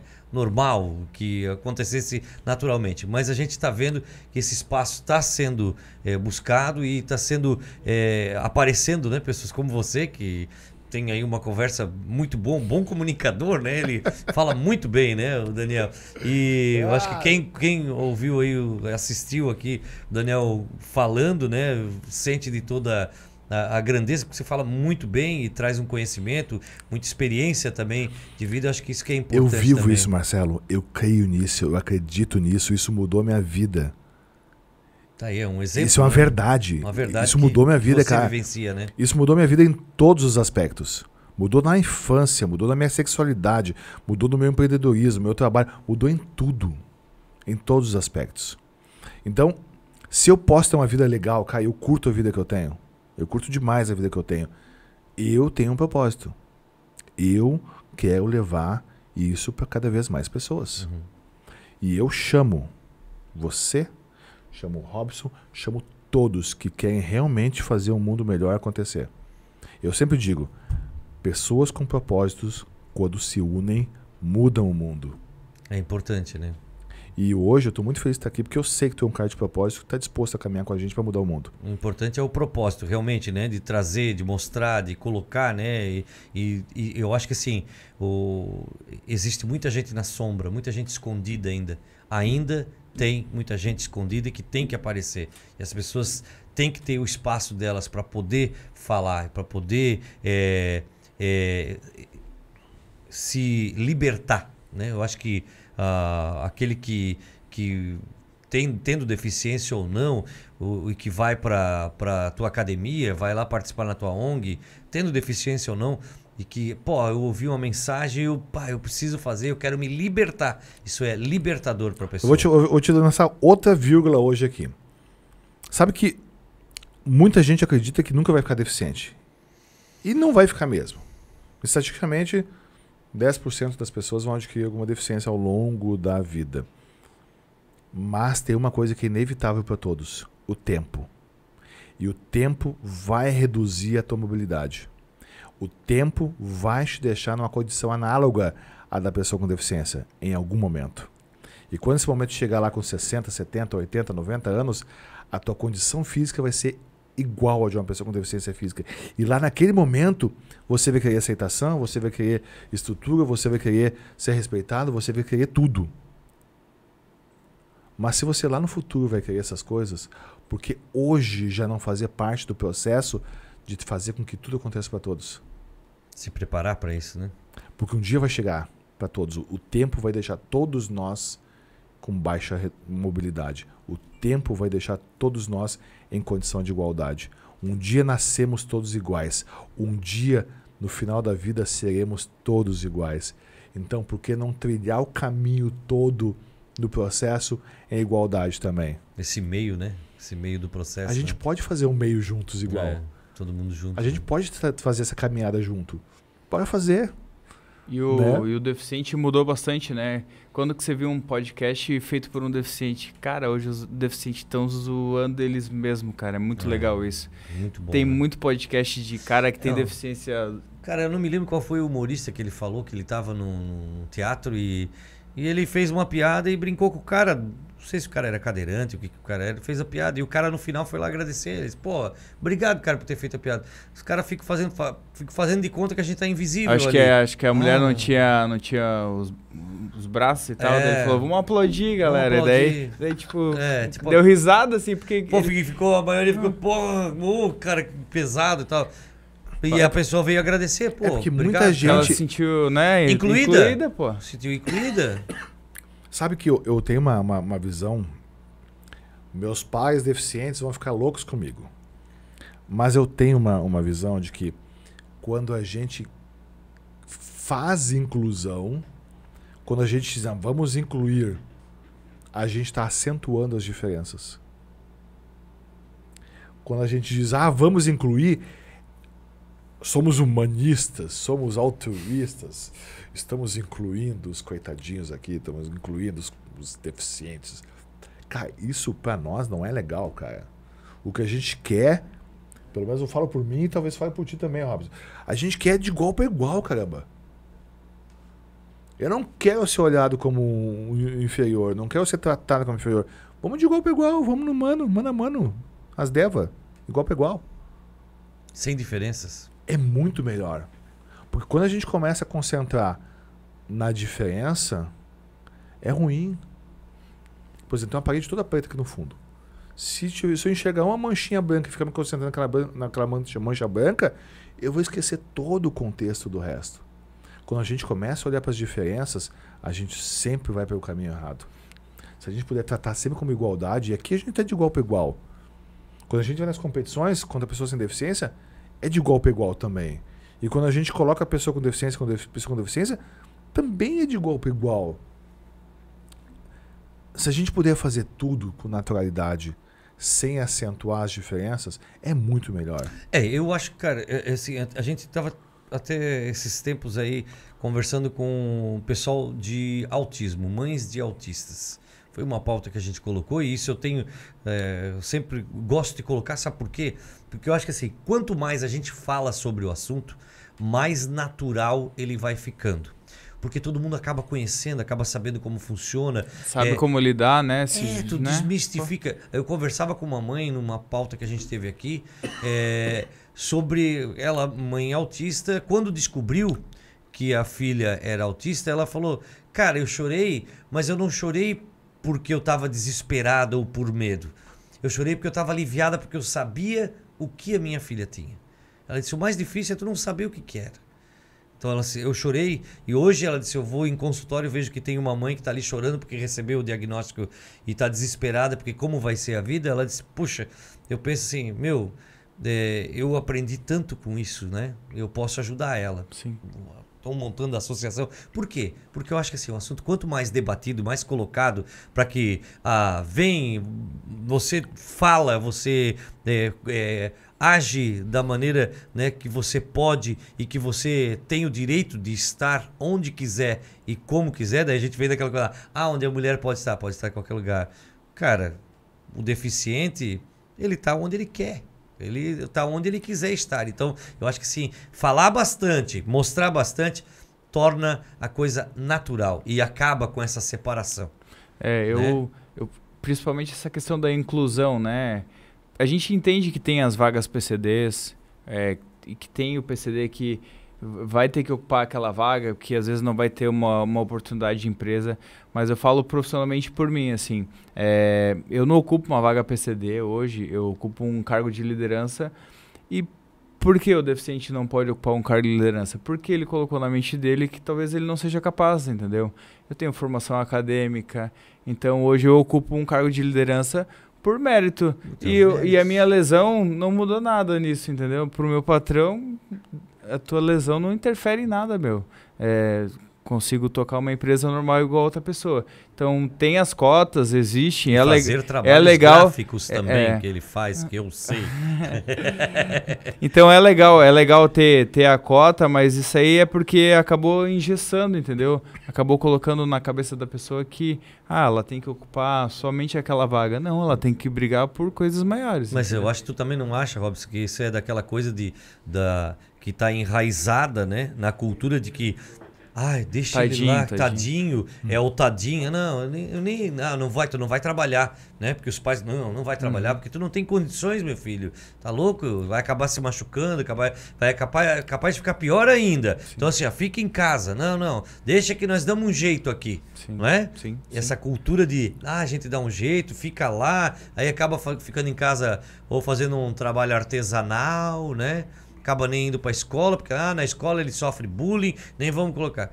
Cara, exemplo, né, do Mãozinha, quem se tornou Mãozinha. Eu não ensino, tá? Mas na minha época o bullying a gente resolvia no final da escola. Então, finalzinho ali acabava, formava uma rodinha. Tu me chamou de aleijado, toma aqui, ó. Pá!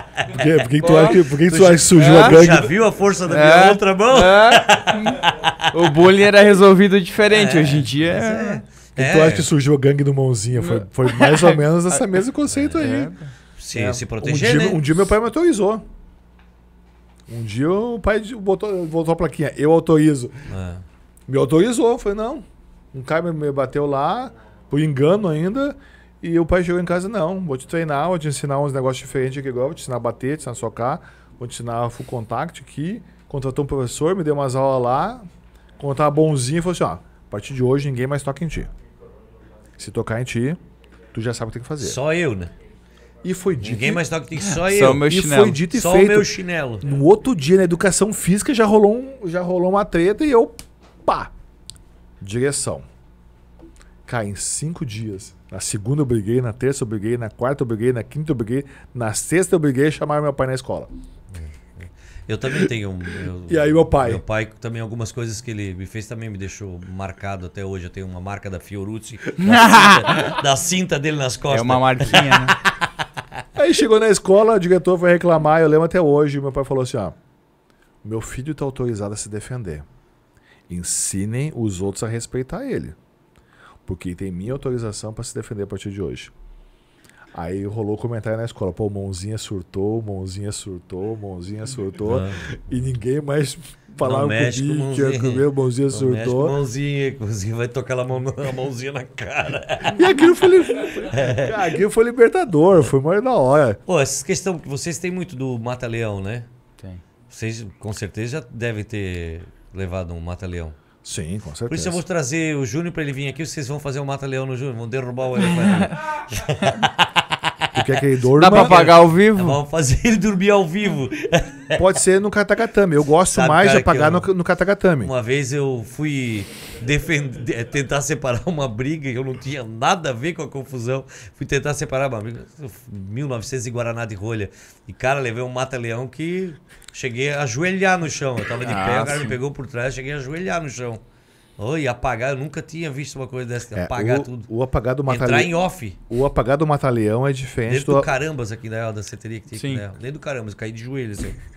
Eu só não apanhei porque tinha umas meninas que estavam junto, me vieram me defender, porque senão eu tinha levado uma caçambada de pau ali. Eu não tinha nada a ver com a briga. Foi só tentar apartar o Sim, negócio. não, cara, calma aí. Sabe aquela coisa? Não, deixa disso, Tá cara. junto? Eu fui na turma do deixa disso, cara. Calma, pra que isso? Veio outro por trás e me pegou ali que... Na nossa época, a turma não era do deixa disso. A turma era do chegava na voadeira. Já vem pulando já, né? Amigo, né? Tá louco? A voadeira, pô. Tá doido. Gente, eu quero agradecer a presença de vocês. Obrigado, né? Novamente agradecer o Robson por ter feito essa ponte, de trazer aí o Daniel também. O Daniel que veio lá de Florianópolis, da capital, né? Até aqui, né? Trânsito para chegar aqui. Mas quero agradecer a presença de vocês. Obrigado por ter vindo bater esse papo com a gente aqui. Eu que agradeço, foi uma honra. Obrigado, Robson, por fazer essa conexão aí. Né? Se deixar, cara, eu fico mais umas 2 horas contando história isso dá aqui. pra ver, Facinho, Tem história e tem conteúdo aí. Né? Porque isso realmente me move de verdade, sabe? Eu tive uma formação incrível. Amo demais a formação que eu tive com meu pai. Hoje eu tenho 3 filhos e eu procuro dar a eles uma condução para a vida semelhante a que o pai deu para mim, né? Porque a gente deixa legados. Por que a gente está aqui? A gente está aqui para quê? Qual a função nossa na Terra? Né? Comer, dormir, trabalhar, comer, dormir, trabalhar. Pagar conta às vezes. Bastante. Bastante. Se tem um conteúdo adulto, é esse. Pô, o boleto baixa o clima, né? Deu até uma murchada nas conversas, ainda mais o dia, né, data aí também, início do mês aí, né? Todo mundo já tá até... Mas por que a gente tá aqui, né, cara? A gente tá aqui por um propósito. E eu entendi o meu propósito alguns anos atrás. Eu entendi o propósito. Eu tava numa transição. Eu tava vindo morar em Florianópolis para ficar mais próximo da minha mãe, depois que meu pai morreu. Tinha deixado a diretoria de uma imobiliária em Goiânia, que eu trabalhava. Queria dar um sentido diferente e, de repente, o Paradesporto caiu na minha vida. E quando eu estava lá em Abu Dhabi, em 2018, quando eu fui bicampeão, e eu levantei a bandeira do Brasil, não, foi 2019, quando eu estava com a bandeira do Brasil lá no pódio, quando eu fui tricampeão, eu me lembrei de uma frase do meu pai, de quando eu treinava, né, vôlei, que o pai me dizia: filho, se um dia você continuar treinando e treinar forte e você ficar bom no esporte, um dia você vai representar o Brasil fora do Brasil. E ele me falou aquilo algumas vezes e eu nunca tinha me lembrado. E meu pai já tinha morrido, já tinha falecido, e eu estava lá em Abu Dhabi, e quando eu estava com a bandeira do pódio lá, eu me lembrei: cara, a semente germinou. E hoje nós passamos o tempo todo plantando sementes. Hoje nós estamos plantando sementes.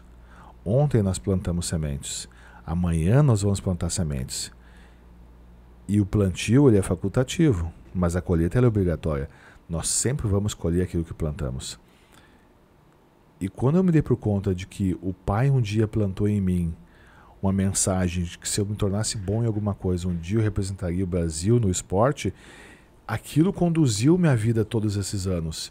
Eu nunca tinha percebido o quanto a minha vida tinha sido conduzida por aquela semente que foi plantada.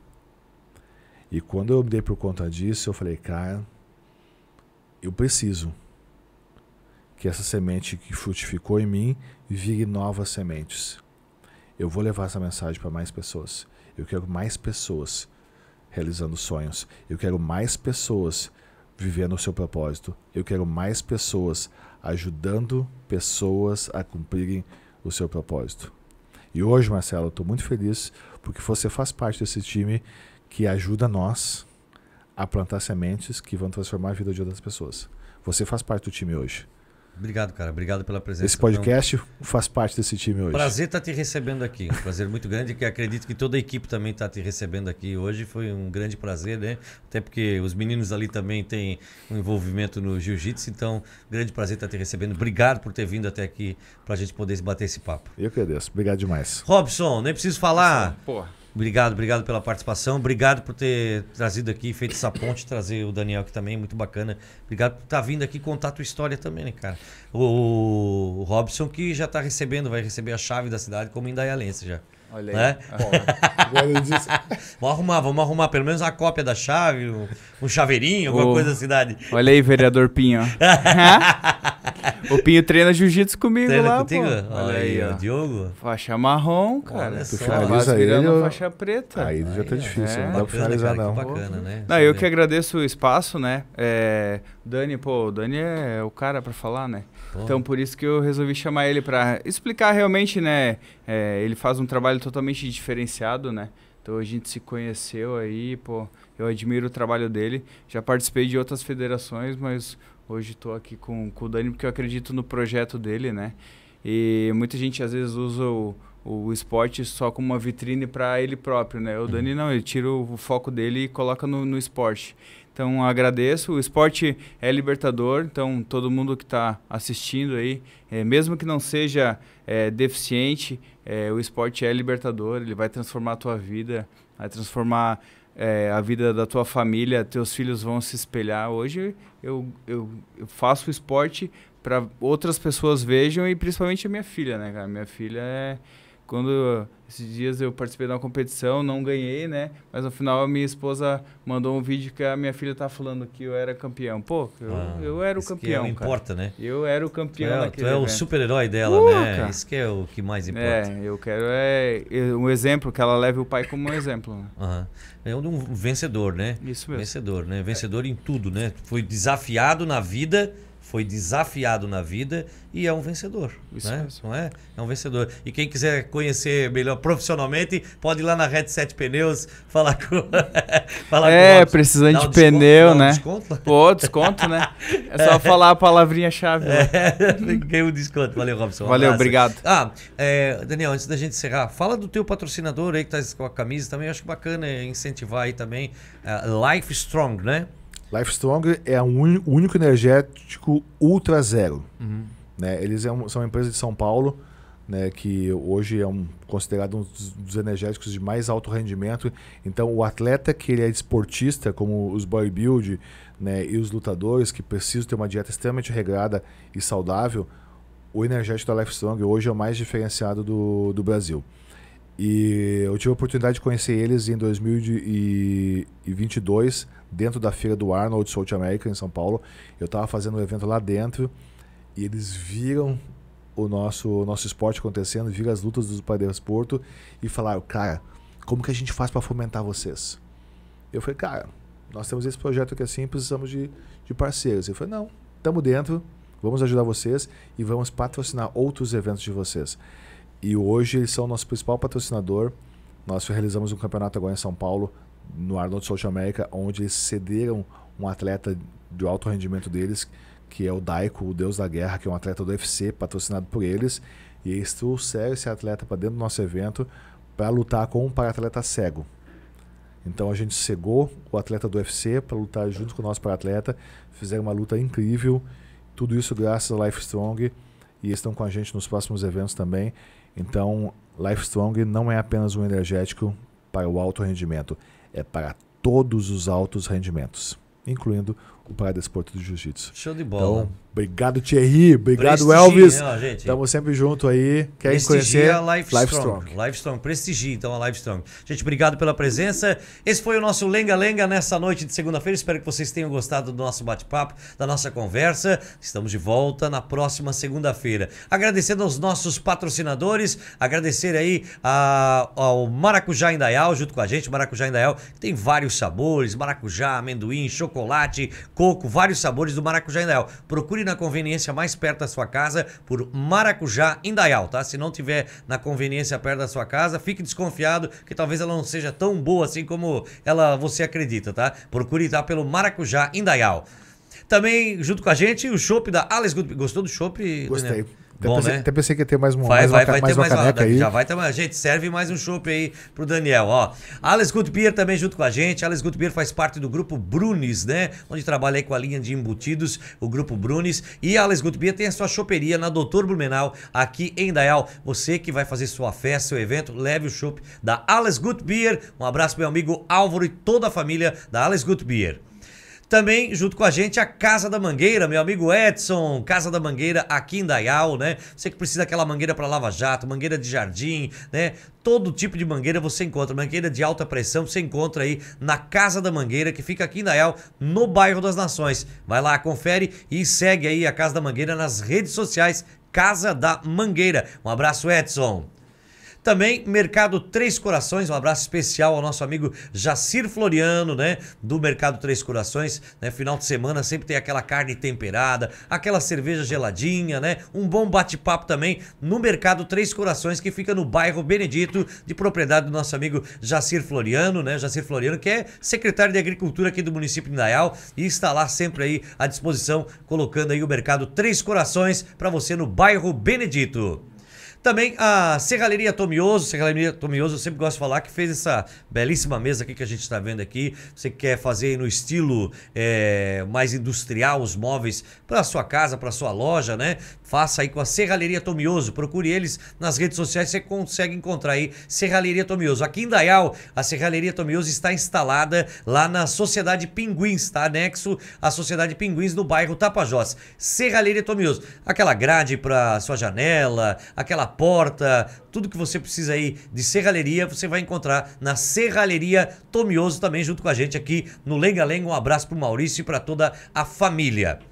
Também, junto com a gente, a Pizzaria Dom Corleone. Não chegou a pizza aqui pra gente, meninos? Ah, minha nossa. Tá chegando a pizza? Então tá. A pizza tá chegando aí. Dom Corleone, porque se não for Dom Corleone, apaga. Aqui a gente tem a família Briguente, né? E olha, Dom Corleone tem em toda a região. Aqui em Indaial, fica na Castelo Branco. Tem teleentrega também.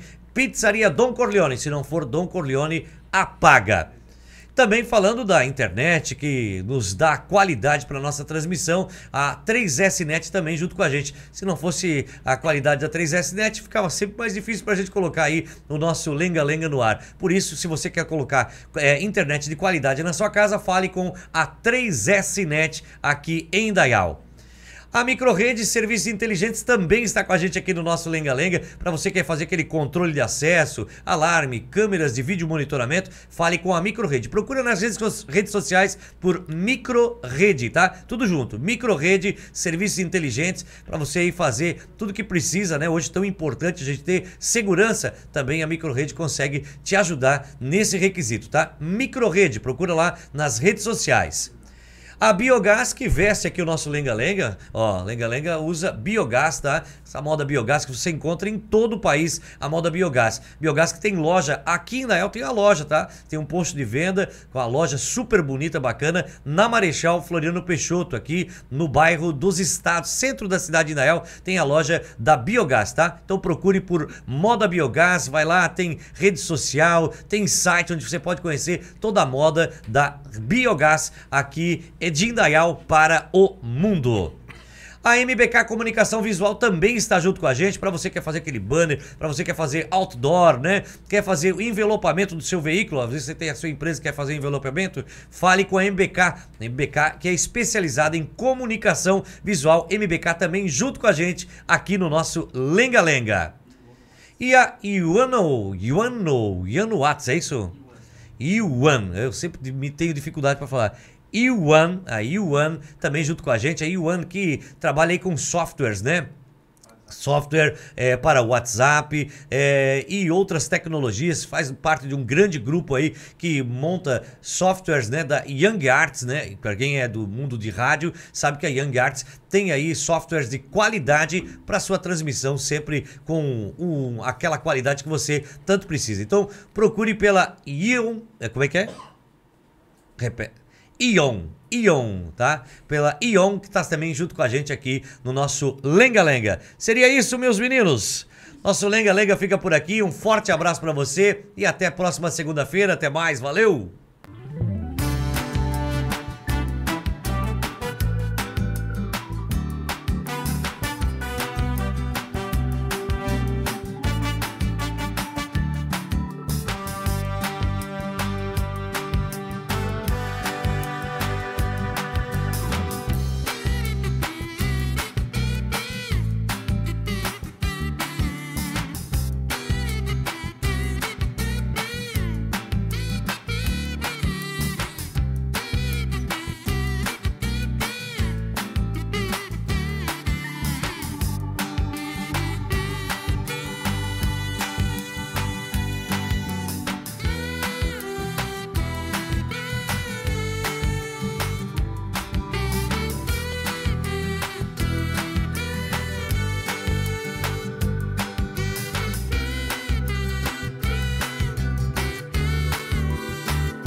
Ai, que fome, rapaz. Eu queria uma coisa para comer rápido, uma coisa boa para comer rápido. Eu já sei, uma pizza lá do Dom Corleone, saborosa. Vou pedir pelo aplicativo que lá vem rapidinho. Deixa eu ver aqui, pepperoni, essa. Ei. Se não for Dom Corleone, apaga. Delícia.